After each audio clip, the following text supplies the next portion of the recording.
Everyone, welcome to our podcast. I'm Farah, I'm Batrisha. I'm Dini. and today we are diving into a really important topic on how childhood trauma impacts brain development and what that means for us as adults. So, we are also going to explore how these early experiences can sometimes lead to extreme behaviors like those seen specifically in serial killers. We've got some great insights from our recent survey with early childhood and psychology educators. So, let's get right into it. So let's start with the basics. Childhood trauma include things like physical, emotional, and sexual abuse, neglect, and also exposure to violence. These experiences can seriously affect a child's growth and development. According to Sumati from our survey, the human brain develops rapidly during the first few years, which is their early years. And dysfunctional attachment from abuse or neglect may lead to emotional and psychological disconnection. This kind of disconnection can set up the children for major challenges later on their life. Trauma can really mess with the brain's wiring. Research shows that early traumatic experiences can impact key areas like the amygdala and the hippocampus. For instance, trauma might lead to an enlarged amygdala, which handles fear and emotions, and a smaller hippocampus, which affects memory and emotional regulation. So Sumati pointed out that attachment issues like avoidant or disorganized attachment can lead to psychological problems such as depression or aggression. And Fadila added that the social learning theory suggests that serial killers might mimic aggressive behaviors they saw earlier on. It's pretty wild how trauma can actually shape future behaviors.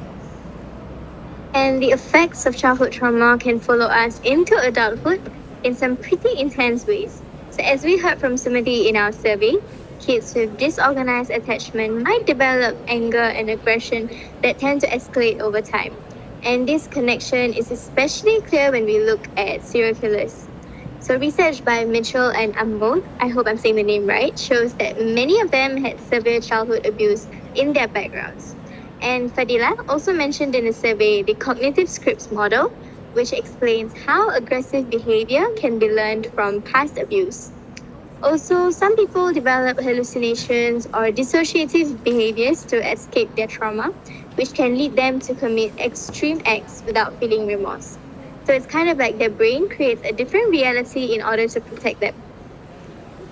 So each of us had done a research on our own serial killers, and with that, we feel that examining real life cases can actually give us a lot of insight. For example, for me, I researched on Richard Ramirez and Eileen Warnos and discovered that they both had incredibly tough childhoods with a lot of abuse going on. And research suggests that these experiences contributed to their criminal behaviors. Fadila also highlighted that the importance of looking at similar case studies to understand these connections better. So that is what we did as a group. As Siva and Jihan also observed, those who got early support and intervention tended to cope better in life, while those who missed out often ended up with more aggressive behaviors. Correct. So adding on, early intervention can make a huge difference. Christina talked about how play therapy is really effective for kids from abusive backgrounds. It lets them express their feelings in a safe manner. So play therapy goes through stages like warm-up, regression, and mastery. So by the time they reach mastery, their emotions are usually regulated and they are better socially and emotionally. Our survey shows that children who got support early were able to manage their emotions better and lead more normal lives.